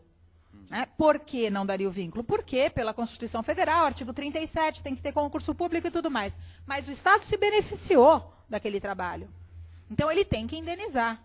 E não pode deixar de indenizar nos termos da súmula. Acredito que é realmente um problema sério. Tá bom. Doutora, os meus parabéns. A tua palestra foi precisa, concisa, bem clara e bem transparente. Você está de parabéns. Eu costumo dizer, em virtude dos meus 35 anos de advogado, estou sempre aprendendo, eu sei que nada sei. Se a gente pode complicar, por que facilitar? Eu, uma vez na FMU, perguntei para um mestre o seguinte: Deus já levou ele, um excelente processualista. Disse: doutor, o que é que o senhor entende pela justiça do trabalho? Ele olhou para mim e disse: o senhor acabou de falar um palavrão. E disse: mestre, eu não quis ofendê-lo, não sei o que é que o senhor está falando em palavrão. Ele olhou para mim e me disse: você chama aquilo de justiça do trabalho? E aproveitando a minha pergunta para a digna doutora, por que é que a justiça do trabalho não aceita a tutela antecipada? Isto é, não quer dizer que seja nas 79 juntas. Eu sei que eles não aceitam. Se o nosso processo de trabalhista está subordinado ao processo civil, por que é que não aceita? Tenho dito, e obrigado pela sua atenção. Obrigada a você. É importante até o comentário, porque nós ainda somos considerados e às vezes até nos sentimos os patinhos feios, né, do poder judiciário, da justiça em geral. Antigamente se dizia que o advogado trabalhista, e hoje eu tenho certeza, pela elegância de todos aqui, né, que isso não é mais verdade. Advogado trabalhista é aquele advogado que usa terno xadrez, gravata larga, né, esse é o advogado trabalhista. Hoje não é bem assim, a história mudou bastante de figura. A gente percebe que todos os grandes escritórios têm um jurídico trabalhista. Isso é praticamente obrigatório, coisa que não existia no passado. Hoje os grandes escritórios têm a sua área trabalhista. Então, nós temos mais que valorizar o nosso trabalho, tendo visto que a justiça do trabalho e o advogado trabalhista é fundamental. Aliás, eu diria mais, né? É o direito do futuro. E isso pode falar para todos os jovens que estão aí. Né? São duas áreas que eu tenho certeza que não acabam. Na verdade, eu diria 3. Né? Direito do trabalho, direito de família, porque separação, guarda de filhos, isso sempre vai existir, não tem jeito, e direito do consumidor. São essas 3 áreas que não tem como acabar. Trabalhar, todo mundo trabalha e vai precisar sempre ter um advogado e alguém que o represente. Né? Com relação à tutela antecipada, a gente percebe que realmente os juízes ainda são muito reticentes à aplicação da tutela antecipada. No entanto, não deveriam. Né? Havendo a comprovação da necessidade, né, o próprio artigo 769 da CLT permite a aplicação subsidiária do Código de Processo Civil. E em muitos casos, eu também não vou lembrar agora de cabeça o artigo, mas a CLT, ela permite a tutela antecipada, né, como é o caso, por exemplo, do trabalhador estável, né, que tem a sua rescisão de contrato de trabalho e pode pedir, antes da audiência, liminarmente, que ele seja reintegrado. E muitas vezes, né, principalmente no caso de estabilidade, é concedida, né, é concedido este direito. Mas, de fato, a gente percebe. E vê outras questões, como, por exemplo, a consignação em pagamento.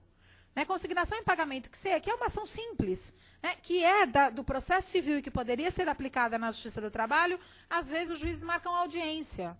Mas não precisa de audiência, tem que pagar, tem que depositar, me dá o prazo para depositar que eu deposito. A gente ainda tem. Eu acho que o que falta para a Justiça do Trabalho seria um código mais preciso no que se refere às questões processuais. Eu acho que isso facilitaria bastante, né, a nossa vida. Boa noite, foi boa a palestra. O meu nome é Edson, eu sou psicopedagogo. E o caso é o seguinte, entre um e outro, o funcionário público e o temporário, ele não é nem funcionário público e é uma leizinha tapa-buraco que eles inventaram em 74, a Lei 500. Então, eles criavam concurso público, o cara fazia concurso público, mas eles precisavam de 5, passaram 10, eles pegavam esses outros 5 como temporário. Aí eles criaram São Paulo Prévia agora e estão empurrando todo mundo para a CLT. Então, um monte de gente não está de acordo. Aqui eles recorrem. A Justiça do Trabalho ou estatutário? E como ele não é, a mesma história aqui, como ele não é estatutário, não dá para ir para a Justiça Comum. Né? E por se tratar de uma relação de trabalho, ele tem que ir para a Justiça do Trabalho. Então, mais uma vez, o ideal, e aí o jargão da OAB, né, consulte um bom advogado, né, precisa ter uma pessoa que você confie. Por mais que a gente não tenha necessidade de advogado na Justiça do Trabalho, nós, advogados, sabemos quanta falta um advogado faz na Justiça do Trabalho, e principalmente um advogado bom. Né? Porque às vezes a gente pega também, e eu faço às vezes empresa, né, a gente pega às vezes petições iniciais que dá um trabalho danado para a gente contestar, porque você não sabe exatamente o que o fulano está pedindo.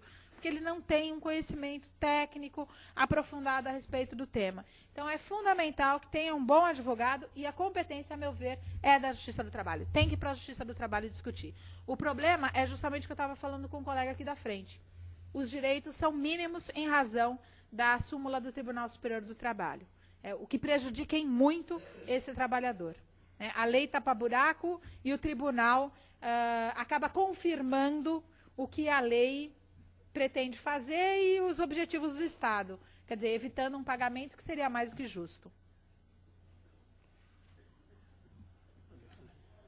Doutora, eu tenho 2 colegas com a mesma reclamação trabalhista, um ganhou pela Justiça do Trabalho e outro foi obrigado a lutar pela Justiça do Estatutário. Mas eram os 2 temporários. Aí cada juiz entendeu uma coisa. Exatamente. Nós temos muitas varas, e até porque não existe uma legislação específica a respeito do que é relação de trabalho, a gente ainda corre esse risco. E o pior é que pode chegar lá, quem está lá pela Justiça Comum, ou o seu colega que está na Justiça do Trabalho, pode chegar no Supremo e falar, não é nada daqui. E volta tudo e vai para a Justiça Comum. Então, é realmente complicado. Enquanto a gente não tiver uma legislação ou uma confirmação dos tribunais, a gente vai correr risco. Boa noite a todos. Boa noite, doutora. Eu vou fazer uma pergunta que, na verdade, eu já tenho até uma opinião formada, contudo, eu gostaria de saber a opinião da doutora. Referente a como fazer os cálculos. Cálculos prontos, vamos para a justiça. Tanto a justiça, por exemplo, nesse caso da representação comercial. Aplicamos o direito material do representante e vamos para a Justiça do Trabalho. Ganhou a ação, um exemplo. Vamos agora fazer a atualização desses cálculos. Ao meu ver, se eu estou na Justiça do Trabalho, aplica-se a tabela da Justiça do Trabalho. Essa é a minha opinião. E qual é a opinião da doutora? Então, no caso dos cálculos, né, eu entendo, até já tive um caso assim semelhante e eu fui pela Justiça Comum. Mesmo estando na Justiça do Trabalho. Porque o que a Justiça do Trabalho, ela fala do processo. Né? O direito é de natureza civil. Né? Então, eu acredito que seria mais correto aplicar os cálculos, até porque eles são melhores, os cálculos da Justiça Comum. Eu estava pelo representante e falei, bom, eu vou tentar ali. Ainda não tive um resultado. Nesse caso do representante comercial, inclusive. Né? E eu discuto muito do representante comercial, porque eu tenho um caso muito interessante, e o juiz do trabalho fez um absurdo, que foi aplicar, aí falando de prescrição, né? E a gente está nessa discussão, eu ainda estou indo lá para o TST. No que se refere aos direitos de diferenças de comissão, eu não pedi vínculo. Eu só pedi diferença de comissão, exclusividade e o pagamento do 1/12 pela rescisão do contrato. Foi só isso que eu pedi na Justiça do Trabalho. Foi reconhecida a competência da Justiça do Trabalho, o juiz condenou ao pagamento de todos os valores que eu pedi, de todos os pedidos, só que, no que se refere à indenização de 1/12, ele não deu prescrição quinquenal. No que se refere aos outros direitos, sabe Deus por quê? Ele entendeu, não, os outros direitos têm aplicação da prescrição quinquenal. Então, é complicado. Estou discutindo ainda no TST, não sei o que vai dar. Né? Acredito que o TST vai manter este posicionamento. Eu só espero que ele não reforme, né, o 1/12, que fique sem a prescrição, mas não faz sentido. Né? Mais uma vez, prescrição é direito material. No caso dos cálculos, eu acho que o direito é material. E, portanto, os cálculos seriam aplicados o da Justiça Comum e não da Justiça do Trabalho. Da Justiça do Trabalho, apenas o processo. A meu ver. Obrigada.